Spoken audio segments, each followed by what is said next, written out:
दाएं भी है, मोहब्बत भी है, नजाकत भी है मेरे महबूब में। वो दीवानापन, वो मासूमियत, चाहत भी है मेरे महबूब में। इस सब के साथ साथ आजकल 20 होने लगा है लड़की सब में, अखबे में तो 20 भरल रहता है। अरे मोबाइल निकल रखो, तुम मोबाइल रख पॉकेट में। ये कर फ़ोन, किसी का फ़ोन है रखो, बाद में बात करना।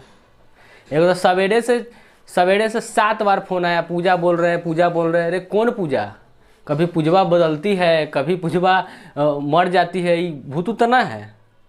7 बार फ़ोन आया है पूजा नाम के सुबह से। हाँ ना मैडम बस नहीं, 7 बढ़िया ना फ़ोन किया है।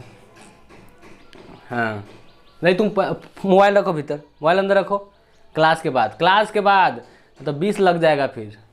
हाँ ना, पहले के राजा क्या होता था, पहले कुछ राजनीतिक चलता था। 20 कन्या को लेकर 20 कन्या तैयार किया जाता था राज हड़पने के लिए। सुंदर सुंदर लड़की को लेकर 20 कन्या बनाया जाता था। जो 5-6 साल की जो लड़की सब होती थी, शुरू में पता तो चल ही जाता है कि कहाँ तक क्वालिटी जाने वाला है। और उसके बाद उसको नमक कम दिया जाता था शायद। उसके बाद नमक कम देकर और उसको 20 दिया जाता था, थोड़ा थोड़ा भेज दिया जाता था उसको राजनीति के लिए राजा के पास। गधा कहानी सुनना कहानियाँ। राजा के पास भेजा जाता था और लड़कियां सब जाके वो जो राजवा था उसको दांते काट लेता था खूब। दांते काटने के बाद राजा को 20 लगता था, मर जाता था। लेकिन आजकल 20 है आँख में। अब आजकल आँख में है, इसलिए कहा गनवा नहीं गाया है पवन सिंह कि नजरिया के रोग है, उमरिया के रोग है, नजरिया से होला।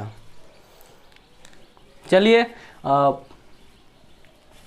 आज हम चर्चा करेंगे मैसूर और आंगल मैसूर। चलो हो गया, कहानी खत्म, अब बात खत्म हो गया। चलो सुनो ध्यान से, आज हम चर्चा करेंगे मैसूर और आंगल मैसूर युद्ध के बारे में कि किस तरह मैसूर का मतलब, अभी मैसूर को अभी कर्नाटक कहा जाता है, पहले उसका नाम मैसूर था।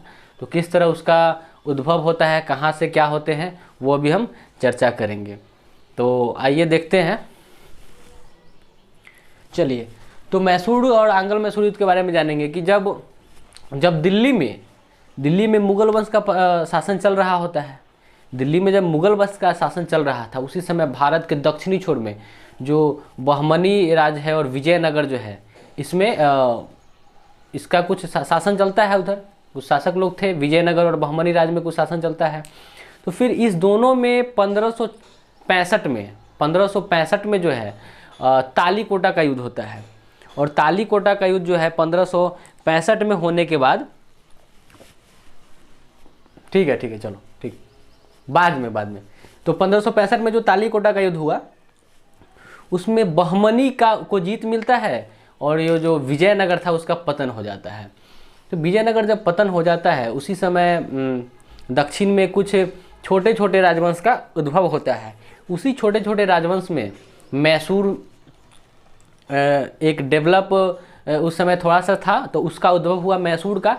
तो उसमें उसी मैसूर में जो है एक वाडेयार वंश का उद्भव होता है, वाडेयार वंश का। तो हम जानेंगे कि किस तरह से उसका उद्भव हुआ।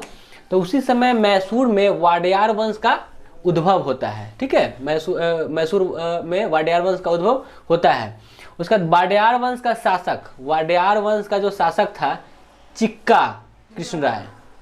तो वाडेयार वंश का एक शासक था चिक्का कृष्ण राज, उसका 2 सेनापति था। वाडेयार वंश का जो शासक चिक्का कृष्ण राज था, उसका 2 सेनापति था, नंदराज और देवराज। ये दोनों सेनापति था, उसके द्वारा शासन चलाया जाता है, ठीक है। नंदराज और देवराज के द्वारा जो है यह वाडेयार वंश का शासन चलता है। उसके बाद होता है कि इसी बीच हैदर अली नाम का एक सिपाही आता है और नंदराज की सेना में भर्ती हो जाता है, ठीक है। तो हैदर अली नाम का एक सिपाही आया और नंदराज की सेना में भर्ती होता है। और भर्ती जब हुआ तो बहुत तेज था हैदर अली। वो भर्ती हुआ, उसका अधिकारी तक पहुंचता है, उसमें ऑफिसर भी बनता है, उसमें नंदराज को हलाल कर देता है, मार देता है। ठीक है, उसको मारने के बाद यह जो है अपना पूरा जो मैसूर का जो आधिपत्य होता है, जो शक्ति होता है, वो अपने हाथों में केंद्रित कर लेता है। अब आते हैं हैदर अली के बारे में, क्या है उसके बारे में जानते हैं। तो हैदर अली जो था वह 1755 में डेंडीगुल में फ्रांस की सहायता से शस्त्रागार का निर्माण करता है। एकदम इंपॉर्टेंट लाइन है, एकदम ध्यान से देखेंगे कि हैदर अली 1755 ईस्वी में डेंडीगुल में फ्रांस की सहायता से शस्त्रागार का निर्माण करवाता है। उसके बाद 1760 में नंदराज को मार देता है। नंदराज को मार के जो उसके सेना में भर्ती कराया था उसी को मारा, और उसको मारने के बाद यह जो है खुद शासक बन जाता है। ठीक है, तो मैसूर का बादशाह या शासक बन जाता है 1760 में नंदराज की हत्या करके। उसके बाद आता है हैदराबाद। जब यह मैसूर का शासक बनता है, ठीक है, ये जो है हैदर अली जब मैसूर का शासक बनता है तो उस समय कुछ लोग चिंता में पड़े हुए थे, जैसे हैदराबाद का निजाम और साथ ही मराठा और हैदराबाद का निजाम, ये दोनों चिंतित थे कि मैसूर का जो पावर है, जो शक्ति है, वो बहुत बढ़ रहा है और हमको छोड़ेगा नहीं, हो सकता है तो हमारा राज भी छीन सकता है। इसको लेकर चिंतित थे। वहीं अंग्रेज भी चिंतित था।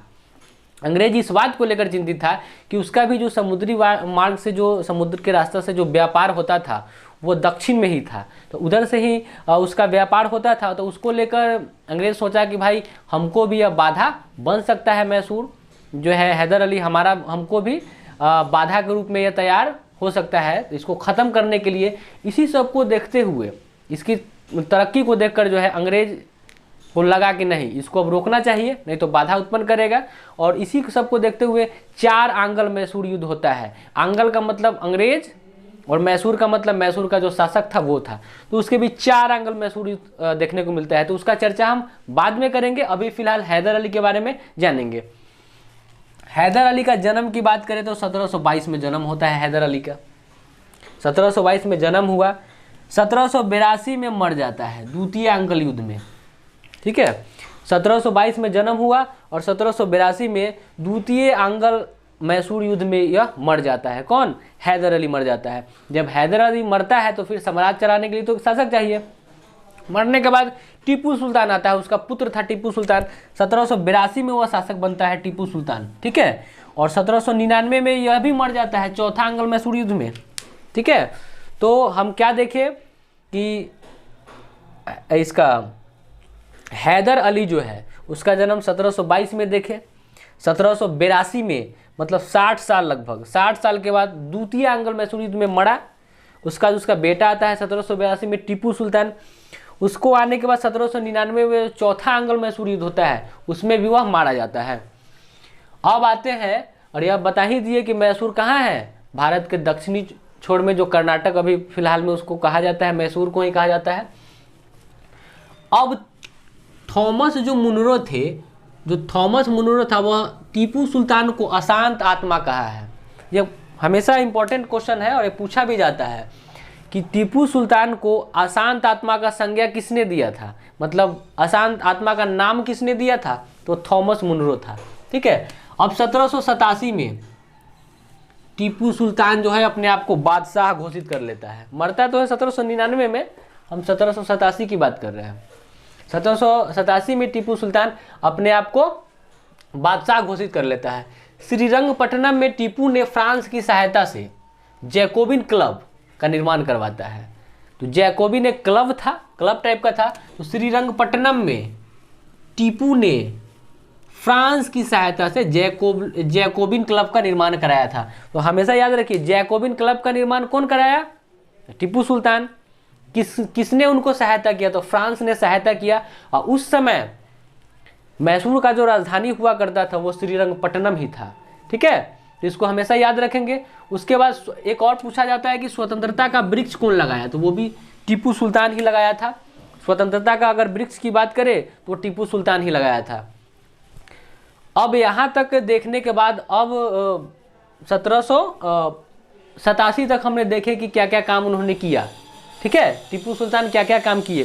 उसके बाद बात आता है कि जब अंग्रेज के नज़र पर चढ़ गया कि भाई अभी बाधा बनेगा, बाधा उत्पन्न करेगा, इसको लेकर 4 आंग्ल मैसूर युद्ध देखने को मिलता है, जिसका हम विस्तृत चर्चा करेंगे।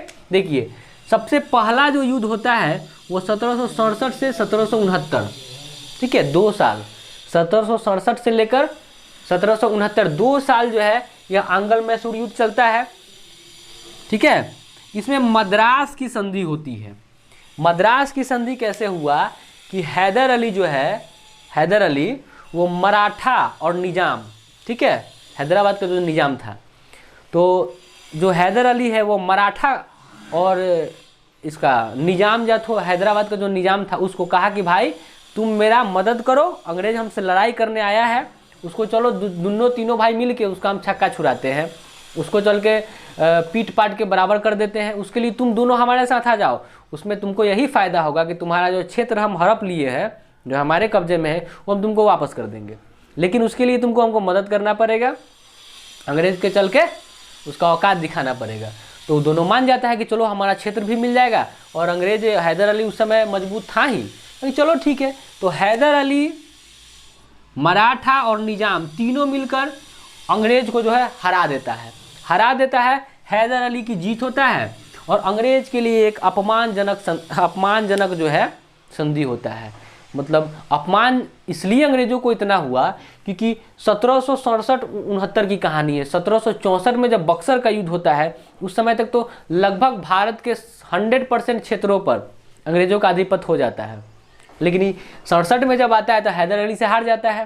प्रथम आंग्ल मैसूर युद्ध, जिसका काल 1767 से 1769 माना जाता है, उसमें हार जाता है, ठीक है। तो अंग्रेजों का एक अपमानजनक के रूप में हुआ। इस समय कोई गवर्नर नहीं था। तो अब हम बताएंगे आपको कि 3 और आंग्ल मैसूर युद्ध है, उसको तुरंत चर्चा करेंगे, 1 मिनट।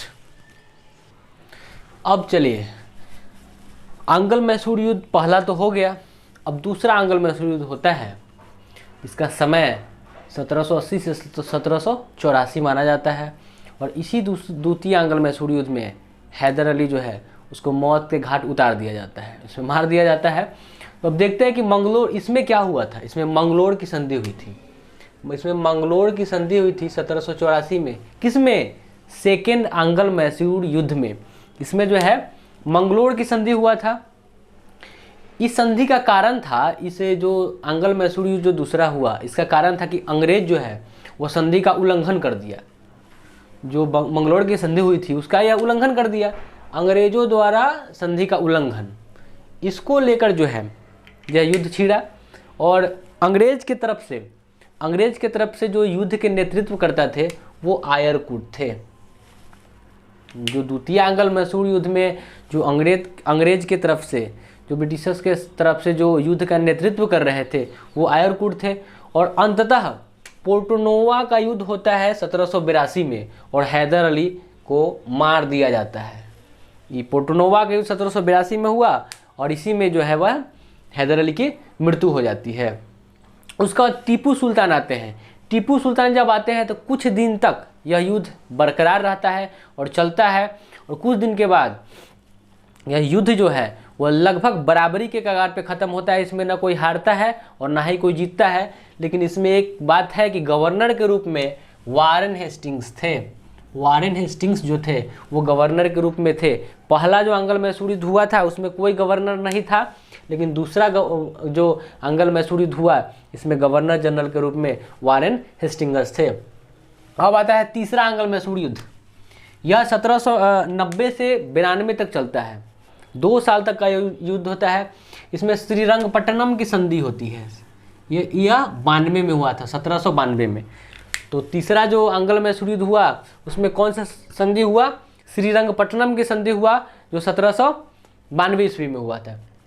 इसमें क्या हुआ, इसमें बड़ा अच्छा कहानी है कि टीपू सुल्तान जो था ना, वह देखा कि अंग्रेज जो है अब हमको छोड़ेगा नहीं, ये उतर गया है और जिस काम पे के लिए उतरा है वो करके ही छोड़ेगा। तो यह जो है फ्रांस और कुस्तुनतुनिया, ये दोनों से मदद मांगने गया कि भाई हमको मदद कर दीजिए, थोड़ा सा आप हमारा थोड़ा मदद कीजिए अंग्रेज से लड़ने में।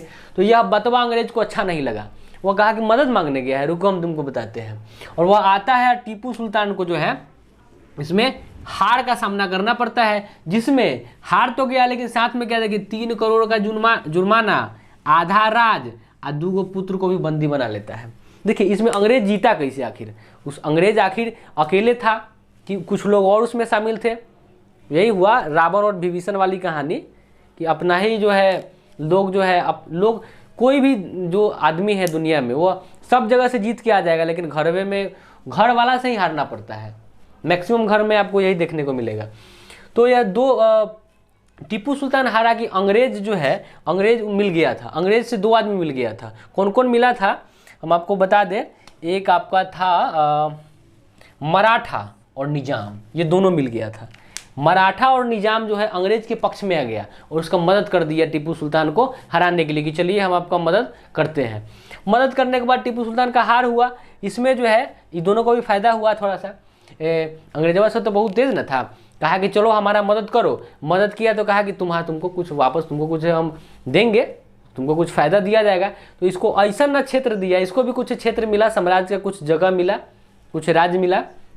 उसमें इसको ऐसा ना राज दिया जो धरती जो है वह मतलब कि वहाँ उर्वरा शक्ति ही खत्म था, उस धरती से अनाज भी नहीं निकल सकता था। मतलब एकदम होता है ना, मतलब कि जिसका उर्वरा शक्ति खत्म हो गया है, वैसा क्षेत्र ये दोनों को दिया। ये दोनों भी जो है मदद करने के चक्कर में गया, अपने ही घर में ये किया, लेकिन दोनों का अच्छा ये नहीं मिल पाया। ठीक है। और उस समय गवर्नर जनरल थे वो लॉर्ड कॉर्नवालिस थे। तृतीय जो आंग्ल मैसूर युद्ध हुआ वो लॉर्ड कॉर्नवालिस ही थे। अब क्या होता है कि इसमें लॉर्ड कॉर्नवालिस क्या कहता है, कहा कि हमने अपने मित्रों को मजबूत भी नहीं होने दिया और दुश्मन को भी बर्बाद कर दिया। इसका मित्र कौन था, यही मराठा और निजाम। तो ऐसा न क्षेत्र दिया जिसमें कोई काम का नहीं था। उसके बाद क्या होता है कि दोनों को जो है ऐसा क्षेत्र दिया जो पैदावार करना ही बंद कर दिया था। तो वही ये स्टेटमेंट पूछा जाता है, ध्यान से आप देखिएगा कि मैंने अपने मित्रों को मजबूत भी नहीं होने दिया और दुश्मन को भी बर्बाद कर दिया। यह किसका स्टेटमेंट है, तो लॉर्ड कॉर्नवालिस का है। उसके बाद क्या होता है, ये हो गया। अब आता है चौथा आंग्ल मैसूर युद्ध। इसमें क्या होता है, इसका कहानी भी थोड़ा सा बड़ा इंटरेस्टिंग है कि 1799 में चौथा आंग्ल मैसूर युद्ध हुआ। इसमें क्या होता है कि अंग्रेज सब सहायक संधि भेजता था सबको, कहता था कि हमको सहायता करो हमारे साथ, और वह आम आदमी के साथ सहायक संधि नहीं करता था। जो उस समय छोटे बड़े जो भारत के जो छोटे बड़े साम्राज्य में जो राज्य करते थे उन लोगों के पास अपना सहायक संधि भेजता था कि भाई तुम हमको सहायता करो, हमारे साथ मिल के काम करो, हमको भी फ़ायदा होगा और तुमको भी फ़ायदा होगा। लेकिन टीपू सुल्तान को लॉर्ड वेलेस्ली यह सहायक संधि भेजा, लेकिन वह नहीं माना। सबसे पहले तो जानिए कि सहायक संधि हुआ कब, 1798 में हुआ। ठीक है। और कहता है कि सहायक संधि पर टीपू सुल्तान राजी नहीं हुआ। तो जब नहीं हुआ तो युद्ध छिड़ा। युद्ध होने के बाद यह बेचारा टीपू सुल्तान को सब मार के बर्बाद कर देता है, मार दिया इसको टीपू सुल्तान को। ठीक है। और गवर्नर उस समय था आपका लॉर्ड वेलेस्ली। ठीक है। जब टीपू सुल्तान मर जाता है उसके बाद जो मैसूर का जो भी क्षेत्र होता है वो सब कौन ले लेता है, अंग्रेज ले लेता है। अंग्रेज ले लेता है, उसके बाद उस पर भी सहायक संधि। अब वो जो क्षेत्र लिया तो उस पर किसी न किसी को तो वहाँ का शासक बनाएगा ही। अंग्रेज तो शासक बन के बैठेगा नहीं, वो तो सारा शासक पर सम्राट था। वह सम्राट का मतलब क्या होता है कि सारा जितना भी शासक होता है उसका भी एक राजा, वो सम्राट की तरह काम करने को लिए आया था, वो वैसा ही काम करता था। तो उस मैसूर में जो नया शासक आया, जो भी आया छोटा मोटा, उस पर भी सहायक संधि को थोप दिया गया। और लॉर्ड वेलेस्ली क्या कहता है, लॉर्ड वेलेस्ली कहता है कि अब पूरब का साम्राज्य भी हमारे कदमों में है। तो जीत लिया। अब लगभग अब जो भी छोटा मोटा था, जो हैदर अली, टीपू सुल्तान, ये लोग थे, इस सबको भी मारने के बाद अब गवर्नर वेलेस्ली कहता है कि अब पूरब का साम्राज्य भी हमारे कदमों में है। तो इस तरह से आंग्ल मैसूर युद्ध समाप्त होता है। और आप लोगों को हम फिर से बता दें कि आपके लिए इतना सब कुछ हम प्रोवाइड करा रहे हैं, कहानी की तरह आपको हम याद करवाते हैं। और आपको भी सिर्फ वीडियो देखने से काम नहीं चलेगा, वीडियो को थोड़ा सा शेयर कीजिए, लोगों को बताइए और सब्सक्राइब करवाइए। आपके भी जो मित्र हैं वो भी पढ़ेंगे और बिल्कुल फ्री आपको पूरा कोर्स कराया जाएगा। और यह जो आपको पढ़ाया जा रहा है वो बीपीएससी पीटी लेवल के हिसाब से, और बिहार एसआई, रेलवे, बैंक और जो यूपीएसआई है यूपी से संबंधित जो हिस्ट्री है वो तो हम कवर कराएंगे, देखा जाएगा, समय मिलेगा तो कराएंगे, लेकिन जो जनरल सब्जेक्ट है उसके बारे में हम विस्तृत चर्चा करेंगे और आपको मज़ा भी आएगा। और हम उम्मीद करते हैं कि आपको याद हो जाएगा, और याद हो गया होगा। इसको 1 से 2 बार और देखेंगे, आपको पूरा तरह से याद हो जाएगा। कोई किताब पढ़ने की ज़रूरत नहीं है और ना ही कोई नोट्स बनाने की ज़रूरत है, सिर्फ वीडियो देख के आपको अच्छा स्कोर, क्योंकि हमको उतना ही पढ़ना है जो हमको चाहिए। यूपीएससी की तो हम बात नहीं कर रहे हैं कि हमको पूरा किताब पढ़ना पड़ेगा, हमको रिटर्न लिखना है, पीटी की बात कर रहे हैं। बीपीएससी की भी अगर बात करें तो हम पीटी लेवल जो ऑब्जेक्टिव टाइप जो क्वेश्चन आते हैं हम उसका बात कर रहे हैं। तो बहुत बहुत धन्यवाद आप लोगों को पूरा देखने के लिए, और फिर तुरंत हम मिलते हैं आंगल सिख युद्ध के साथ अगले सेशन में। अभी के लिए धन्यवाद।